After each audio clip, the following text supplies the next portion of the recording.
Movie के starting scene में हमें एक लड़का दिखाया जाता है जिसका नाम होता है लाइट। उस वक्त लाइट अपने स्कूल में होता है। तब अचानक ही वेदर चेंज हो जाता है, हवाएं चलने लगती हैं और आसमान से एक बुक जमीन पर आकर गिरती है। वो बुक लाइट को मिल जाती है। लाइट उसे चेक करता है और फिर अपने पास रख लेता है। यहाँ पर हम ये जान पाते हैं कि ये कोई आम बुक नहीं थी, बल्कि ये एक एंशिएंट बुक थी। तभी वहाँ पर बारिश भी होने लगती है। अंदर जाते हुए लाइट देखता है कि स्कूल का एक नॉटी लड़का दूसरे लड़के को परेशान कर रहा है और लाइट उस लड़के को ऐसा करने से मना करता है, जबकि बदले में वो लड़का लाइट को पंच मारता है। लाइट के साथ साथ उसका बैग भी जमीन पर गिर जाता है। एक टीचर को लाइट के बैग से दूसरे स्टूडेंट्स के होमवर्क मिल जाते हैं। यहाँ पर लाइट का ये सीक्रेट रिवील हो जाता है कि वो दूसरे स्टूडेंट्स के होमवर्क करता है। इस बात की वजह से लाइट को प्रिंसिपल के पास भेजा जाता है। पनिशमेंट देने के लिए लाइट को अकेला ही एक रूम में रखा जाता है। जब वो अकेला बैठा होता है तो उसे वो एंशिएंट बुक याद आ जाती है। फिर वो उस बुक को रीड करने लगता है और ये कोई सिंपल बुक नहीं थी, बल्कि रूल से भरी हुई थी। यानी इस बुक को रखने के भी असूल थे। ये बुक सदियों पुरानी थी। इस बुक को पाकर लाइट को काफी अजीब फील होता है। जब वो इस बुक को एग्जामिन कर रहा होता है तब वहाँ पर अजीब चीजें होना शुरू हो जाती हैं। वहाँ पर लाइट एक अजीब चीज को नोटिस करता है जो इंसान नहीं था बिल्कुल भी, बल्कि वो एक क्रिएचर था। उसकी बॉडी की स्किन नोकदार थी और वो काफी डरावना और क्रीपी लुक दे रहा था। लाइट उसे देखकर बहुत ज्यादा डर जाता है, लेकिन बाद में उसे सारी बात समझ में आ जाती है कि ये कोई क्रिएचर नहीं बल्कि एंजल ऑफ डेथ है, यानी मौत का फरिश्ता। और ये एंजल ऑफ डेथ इस बुक का गार्डियन है। एंजल ऑफ डेथ लाइट को इस बुक की रियलिटी बताता है कि ये क्या क्या कर सकती है। इस बुक में कुछ स्पेसिफिक नोट्स है जिन्हें डेथ नोट्स कहा गया है। जिस इंसान के पास ये बुक होती है वो ही इसका ऑनर होता है, यानी उस वक्त इस बुक का ऑनर लाइट था। इस बुक की बड़ी बात यह है कि इसके डेथ नोट्स पर जिसका भी नाम लिखा जाएगा वो मर जाएगा। बुक का मालिक किसी को भी अपनी पसंद के तरीके से मार सकता है। लाइक वो कोई भी तरीका चूज करके बुक में राइट कर दे तो मरने वाला सेम उसी मेथड उसी पैटर्न से ही मरेगा। लेकिन ऐसा करने के लिए ऑनर को कुछ रूल्स को फॉलो करना होगा। लाइट फिलहाल तो इस बात पर बिलीव नहीं करता। बुक के साथ जो एंजल ऑफ डेथ होता है वो सिर्फ उसी इंसान को नजर आता है जो बुक का ऑनर होता है उस वक्त। अब एंजल ऑफ डेथ लाइट को बताता है कि 7 दिन में उसने इस बुक में एक नाम तो जरूर लिखना है, और अगर उसने ऐसा ना किया और किसी का भी नाम इस बुक में ना लिखा तो ये बुक किसी और के पास चली जाएगी। किसी का भी नाम बुक में लिखने की शर्त ये है कि ऑनर को उस पर्सन का ओरिजिनल नेम और फेस जरूर याद होनी चाहिए, और मौत का कोई एक तरीका लिखा जाएगा जो एक्चुअल में होता है। एंजल ऑफ डेथ लाइट को कहता है कि तुम्हें जरूर इस बुक को आजमाना चाहिए। तभी लाइट विंडो से उस नॉटी लड़के को देखता है जो उस वक्त भी किसी को परेशान कर रहा होता है और उसने लाइट को भी मारा था। एंजल ऑफ डेथ की बात मानकर लाइट उस बुक में उसी लड़के का नाम राइट कर देता है और उस लड़के की मौत का वो ये तरीका लिखता है कि उसका सर क्रश होगा। फिर हम बाहर का नजारा देखते हैं जो कि अचानक से बदल जाता है। 2 गाड़ियां आपस में टकरा जाती हैं और एक गाड़ी में लोहे की लेडर्स पड़ी हुई थी, जिससे सच में उस लड़के का सर क्रश हो जाता है। लाइट समेत सब लोग ये देखकर काफी हैरान रह जाते हैं। ये सब कुछ देखकर अब लाइट को भी यकीन आ गया था कि जो कुछ भी उसे एंजल ऑफ डेथ ने बताया है वो सच है। इसी वजह से लाइट काफी डर जाता है। एंजल ऑफ डेथ लाइट को बताता है कि तुम इस बुक की मदद से बहुत कुछ कर सकते हो, लेकिन अगर तुम इस बुक को लेना नहीं चाहते तो मैं इसका मालिक किसी और को बना दूंगा। इसके बाद लाइट अपने घर वापस आ जाता है। घर में हम लाइट के फादर को देखते हैं जो कि एक डिटेक्टिव थे। फिर हमें दिखाया जाता है कि कुछ साल पहले एक क्रिमिनल ने लाइट की मदर का मर्डर कर दिया था, लेकिन वो क्रिमिनल सबूत न होने की वजह से खुला घूम रहा था। इस बात की वजह से दोनों बाप बेटे के रिलेशन भी कुछ खास नहीं थे। लाइट अपने फादर से नाराज होता है कि आप मेरी मदर की मौत का बदला नहीं ले रहे हैं। इस बात को लेकर लाइट हमेशा अपसेट ही रहता था। फिर लाइट को एक आइडिया आता है कि मैं उस क्रिमिनल का नाम भी उस डेथ नोट में लिख देता हूँ, और वो ऐसा ही करता है। उस क्रिमिनल का नाम वो डेथ नोट में लिख देता है। फिर हमें वही क्रिमिनल दिखाया जाता है जो कि अपने साथियों के साथ पार्टी कर रहा था, और सडन देखते ही देखते सबकी आंखों के सामने उसकी मौत हो जाती है। जब बाप बेटे को उस क्रिमिनल की डेथ की खबर मिलती है तो वो काफी खुश हो जाते हैं। यहाँ पर लाइट ने अपनी मदर की डेथ का बदला भी ले लिया और लाइट और उसके फादर का रिलेशन भी अच्छा हो गया। फिर लाइट सोचता है कि आखिर इस बुक की पावर को अच्छे कामों के लिए कैसे इस्तेमाल किया जाए। लाइट स्कूल में बैठा हुआ ये बात सोच रहा था। तभी लाइट के पास एक लड़की आ जाती है जिसका नाम होता है मिया। मिया लाइट की बेस्ट फ्रेंड होती है। इसी वजह से लाइट उसे अपना ये सीक्रेट बता देता है कि मुझे एक मिस्टीरियस बुक मिली है जिस पर अगर किसी का नाम लिख दें तो वो मर जाता है। लेकिन मिया इस बात का बिलीव नहीं करती। इस बात को प्रूव करने के लिए लाइट मिया को लाइव न्यूज दिखाता है जहाँ एक किलर दिखाया जाता है। लाइट उस किलर के बारे में डेथ नोट में लिख देता है कि एक गाड़ी उसे हिट कर देगी जिसकी वजह से वो मर जाएगा। अब क्योंकि लाइट को उस क्रिमिनल का नाम और चेहरा मालूम थे तो बिल्कुल ऐसा ही होता है। ये देखकर मिया काफी शॉक्ड रह जाती है। वो प्लान बनाते हैं कि अब हम एक बड़ी ताकत के मालिक हैं और हम इस बुक की मदद से बुरे लोगों को इस दुनिया से मिटा देंगे। बुरे लोग यानी क्रिमिनल्स, किलर्स और इसी तरह के खतरनाक लोग। अब ऐसा करने के लिए उन्हें नाम और चेहरे इजीली इंटरनेट से मिल सकते थे।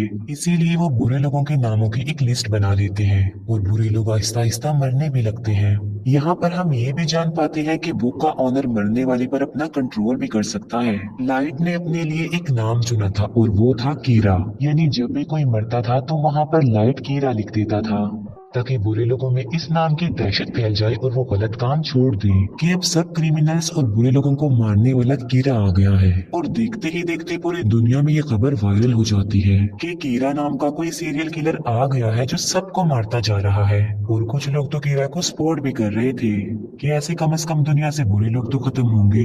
अब क्योंकि था तो वो किलर ही तो पुलिस उसे ढूंढना चाहती थी। अब क्योंकि कोई भी सबूत लाइट के खिलाफ नहीं था तो उस तक पहुंचना इम्पॉसिबल था। फिर एक इंटेलिजेंट डिटेक्टिव को इस केस के लिए हायर किया जाता है। इस डिटेक्टिव का नाम होता है एल, जो कि काफी स्मार्ट था, जो कि अपने फेस को हमेशा कवर रखता था और उसका ओरिजिनल नेम भी कोई भी नहीं जानता था। लाइट और मिया अपनी लाइफ में काफी खुश थे और 400 से ज्यादा लोगों को मार चुके थे। एल एक कॉन्फ्रेंस में अनाउंस कहता है कि कीरा सबके सामने आ जाओ। एल क्योंकि काफी स्मार्ट था तो वो इस केस को स्टार्ट से ही देखता है। अब क्योंकि लाइट के फादर भी एक डिटेक्टिव थे तो एल उन्हें भी अपने साथ ही मिला देता है ताकि वो जल्द से जल्द कीरा तक पहुंच जाए। लाइट और मिया काफी वरीड हो जाते हैं क्योंकि उन्होंने कभी ये नहीं सोचा था कि उन्हें पकड़ने की साजिश भी की जाएगी, क्योंकि अभी तक तो वो मजे में थे। लेकिन एल की एंट्री ने उनके टेंशन को बढ़ा दिया। लाइट अपने फादर से पूछता है कि अगर कीरा को पकड़ लिया तो उसके साथ क्या किया जाएगा। लाइट के फादर कहते हैं कि आधे लोग कहेंगे कि कीरा को फांसी की सजा होनी चाहिए, जबकि आधे लोग कहेंगे कि आखिर इसने ये सब कुछ कैसे किया, इस बात पर रिसर्च की जाए। ये सुनकर लाइट की टेंशन और ज्यादा बढ़ जाती है। फिर ये सारी बात वो मिया को भी बताता है और उसे कहता है कि अब हमें ये सब कुछ स्टॉप कर देना चाहिए, क्योंकि एल के शक के दायरे में बहुत सारे लोग थे जिनमें लाइट भी शामिल था, क्योंकि वो अपने फादर के डेटा को इजीली एक्सेस कर सकता था। इसीलिए एल एक एजेंट को लाइट के पीछे लगा देता है ताकि वो लाइट की एक्टिविटीज पर नजर रख सके। जब लाइट को इस बात का रियलाइज होता है तो वो खुद को नॉर्मल रखता है। बुक में लाइट का इंटरेस्ट कम होता देखकर मिया को बुरा लग जाता है, क्योंकि ये सब करके मिया काफी इंजॉय कर रही थी। लाइट और मिया के लिए उनके रास्ते का पत्थर एल बन गया था, लेकिन वो चाह कर भी एल को नहीं मार सकते थे, क्योंकि ना तो वो लोग उसका ओरिजिनल नेम जानते थे और ना ही उन्होंने कभी उसकी शक्ल देखी थी, जो कि बुक का रूल भी था। लाइट और मिया इस बात पर डिस्कस कर रहे होते हैं कि इस बुक में उन सारे एजेंट्स के नाम राइट करने चाहिए जो कीरा को ढूंढ रहे हैं, ताकि बाकी डिटेक्टिव्स कीरा से डर जाएं और मजबूरन उन्हें इस केस को बंद करना पड़े। ये सब कुछ मिया करना चाहती थी, लेकिन लाइट ऐसा कुछ भी नहीं करना चाहता था, क्योंकि वो इनोसेंट लोगों की जान लेना नहीं चाहता था। इसीलिए मिया को भी लाइट की ये बात माननी पड़ती है और उस पर एग्री करती है।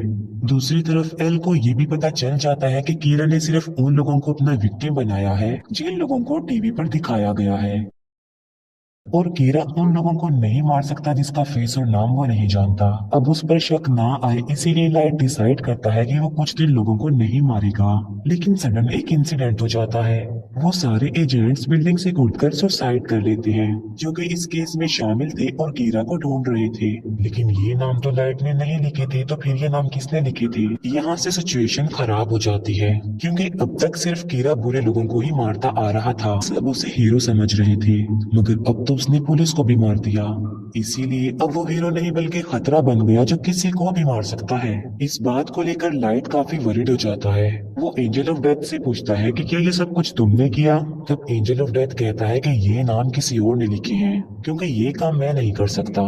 लाइट के फादर अपनी कॉन्फ्रेंस में कीरा को चैलेंज करते हैं कि इनोसेंट लोगों को मारना बंद कर दो। अगर हिम्मत है तो मुझे मारकर दिखाओ और सबके सामने आ जाओ। ये न्यूज लाइट और मिया भी देख रहे थे। गुस्से में आकर मिया लाइट को कहती है कि तुम अपने फादर का नाम भी लिख दो उस बुक में। मिया को कहता है कि मैं अपने फादर को कैसे मार सकता हूँ, तुम्हारा क्या दिमाग खराब हो गया है। एल और भी समझदारी से इस केस को हैंडल कर रहा था। वो देखता है कि अब लाइट के फादर को कीरा मारेगा या फिर नहीं, मगर ऐसा नहीं होता। अब क्योंकि लाइट के फादर नहीं मरते, जिससे एल का जो शक लाइट पर था अब वो यकीन में बदल जाता है, क्योंकि आखिर वो भी तो एक डिटेक्टिव ही है जो इस केस को हैंडल कर रहे हैं, मगर कीरा ने उन्हें नहीं मारा। यानी कीरा कोई और नहीं बल्कि लाइट ही है। इसीलिए रात को एल लाइट से मिलता है और उसे उगलवाने की कोशिश करता है कि तुम ही कीरा हो। एल लाइट से काफी क्वेश्चंस भी करता है और उसे अपना फेस भी दिखा देता है और कहता है कि ये सब कुछ करना अब बंद कर दो। लाइट उसकी बातों को इग्नोर करके वहां से चला जाता है। अब खतरा उसके सर पर ही था। वो चाहते हुए भी एल को नहीं मार सकता था। मिया एल को कहती है कि मैं तुमसे प्यार करती हूँ और इस मुसीबत से निकलने के लिए हमें कुछ करना चाहिए। एल को अपने रास्ते से हटाने के लिए लाइट काफी सोचता है। वो कहता है कि एल का चेहरा तो मैं देख ही चुका हूँ, मगर एल का ओरिजिनल नेम उसका फ्रेंड जरूर जानता होगा। लाइट एल के फ्रेंड का नाम उस बुक में राइट कर देता है और उसे अपने कंट्रोल में कर लेता है। अब यहाँ पर बुक का एक और रूल सामने आता है कि अगर ऑनर ने किसी के नाम वाला पेज जला दिया तो वो पर्सन बच जाएगा और उसे कुछ भी नहीं होगा। लेकिन एंजल ऑफ डेथ लाइट को बताता है कि ये सिर्फ एक ही दफा होगा। अब एल का फ्रेंड लाइट के कंट्रोल में आ चुका था, मगर वो भी एल का ओरिजिनल नेम नहीं जानता था। लाइट उसे कहता है कि किसी भी तरह एल का असली नाम पता लगवाओ। तब एल का फ्रेंड बताता है कि एल एक अकेडमी में जाता था, मे भी उसके डॉक्यूमेंट्स में उसका ओरिजिनल नेम हो, इसीलिए लाइट उसे फौरन अकेडमी में जाने को कहता है। एल का फ्रेंड ऐसे ही करता है और वो अकेडमी में चला जाता है। लाइट का प्लान था कि जब उसे एल का ओरिजिनल नेम पता चल जाएगा तो वो उस पेज को जला देगा जिस पर एल के फ्रेंड का नाम लिखा है, जिससे उसकी जान बच जाएगी और सब कुछ नॉर्मल हो जाएगा। लेकिन एल को डाउट हो जाता है कि उसका फ्रेंड मिसिंग है। उसे सारी बात भी समझ आ जाती है कि लाइट ने उसे भी अपने कंट्रोल में ले लिया होगा मेरा असली नाम जानने के लिए। इस बात से एल काफी वरिड हो जाता है, इसीलिए एल बगैर इन्फॉर्म किए लाइट के घर पर आ जाता है। वो लाइट के फादर को कहता है कि आपका बेटा ही असल कीरा है और इसी ने ही मेरे फ्रेंड को गायब भी किया है। लेकिन लाइट पर किसी को भी शक नहीं था क्योंकि उसके खिलाफ कोई सबूत जो नहीं था। एल उनके घर की तलाशी लेता है, मगर उसे वहाँ पर कुछ भी नहीं मिलता, ना ही वो एंशिएंट बुक मिलती है क्योंकि मिया उसे अपने साथ ले गई थी।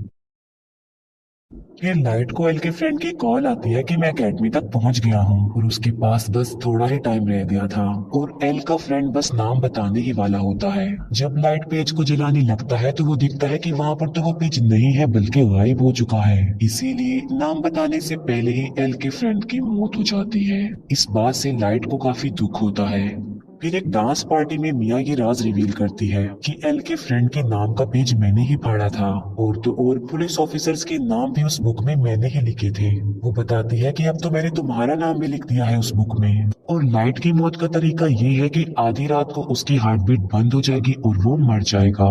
वो कहती है कि अगर तुम मुझे ये बुक दे दोगे तो मैं तुम्हारा नाम जला दूंगी। यानी मिया ने बुक हासिल करने के लिए लाइट को अपने प्यार के ट्रैप में फंसाया। जब एल को अपने फ्रेंड की डेथ का पता चलता है तो वो लाइट के पीछे पड़ जाता है। एल फिर लाइट को पकड़ ही लेता है, मगर एल वहाँ खड़े एक शेफ को कहता है कि ये कीरा है, मेरी हेल्प करो इसे पकड़ने में। लेकिन वो शेफ एल को ही बेहोश कर देता है क्योंकि वो कीरा का सपोर्टर जो था। भागते भागते लाइट मिया को भी अपने साथ ले जाता है और वो दोनों एक झूले में आ जाते हैं। दोनों ऊपर ही फंस जाते हैं और इतने ही देर में वहाँ पर पुलिस भी आ जाती है। लाइट मिया को कहता है कि अगर तुम मुझसे प्यार करती हो तो इस बुक को तुम टच भी नहीं करोगी, हम एक होकर सब कुछ नॉर्मल कर देंगे। लेकिन मिया लालची थी तो वो उसकी बात नहीं मानती। वो उस बुक को लाइट से स्नैच कर लेती है। ये देखकर लाइट मिया को कहता है कि ये तुमने बहुत गलत किया है। ये सुनकर मिया समझ जाती है कि उस बुक में लाइट ने मेरा भी नाम लिख दिया होगा। अब दोनों के नाम ही बुक पर थे तो सडन दोनों नीचे गिर जाते हैं। मिया की तो मौके पर ही मौत हो जाती है, लेकिन लाइट पानी में जाकर गिरता है। फिर हम लाइट को एक हॉस्पिटल में देखते हैं जो कि कोमा में चला गया था। इसी दौरान और क्रिमिनल्स की भी मौत हो जाती है। वो लोग देखते हैं कि एल का शक तो लाइट पर था लेकिन वो तो कोमा में चला गया है, लेकिन लोग तो स्टिल मर रहे हैं। फिर हम देखते हैं कि जब मिया और लाइट झूले से गिर रहे थे तब एक पेज उस बुक में से निकलकर गिरता है और जल जाता है और उस पेज पर लाइट का नाम लिखा हुआ था। लाइट ने एक समझदारी की थी। जब उसे पता चला कि मिया ने उसका नाम लिख दिया तो उसने बुक में ये लिखा कि अगर मिया उससे ये बुक ले लेगी तो वो मारी जाएगी और वो पेज जिस पर लाइट का नाम लिखा हुआ है वो भी जल जाएगा और लाइट पानी में गिर जाएगा। इसी के साथ ही उसने बहुत सारे बुरे लोगों के नाम भी बुक में लिख दिए थे। एक बुरा डॉक्टर लाइट को पानी से बाहर निकालता है और उसे कोमा में भेज देता है और बाद में वो ही डॉक्टर सुसाइड कर लेता है। फिर एक और आदमी उस बुक को लेता है और उसमें बहुत सारे बुरे लोगों के नाम लिख देता है। बाद में वो आदमी उस बुक को लाइट के पास ले आता है। लाइट भी अब कोमा से बाहर आ चुका था। इसके बाद एल को सस्पेंड कर दिया जाता है, लेकिन वो एक आखिरी बार पिया के घर की तलाशी लेता है और वहां उसे मरने वाले सारे पुलिस ऑफिसर्स के नाम मिल जाते हैं, जिसकी वजह से सारा इल्जाम मिया पर आ जाता है। अब वो बुक लाइट के पास आ जाती है और वो भी बिल्कुल ठीक हो चुका था, लेकिन उसे नसीहत हो गई थी कि अब के बाद वो किसी पर भी ट्रस्ट नहीं करेगा। और इसी के साथ ही ये मूवी यहीं पर एंड हो जाती है। Thank you for watching.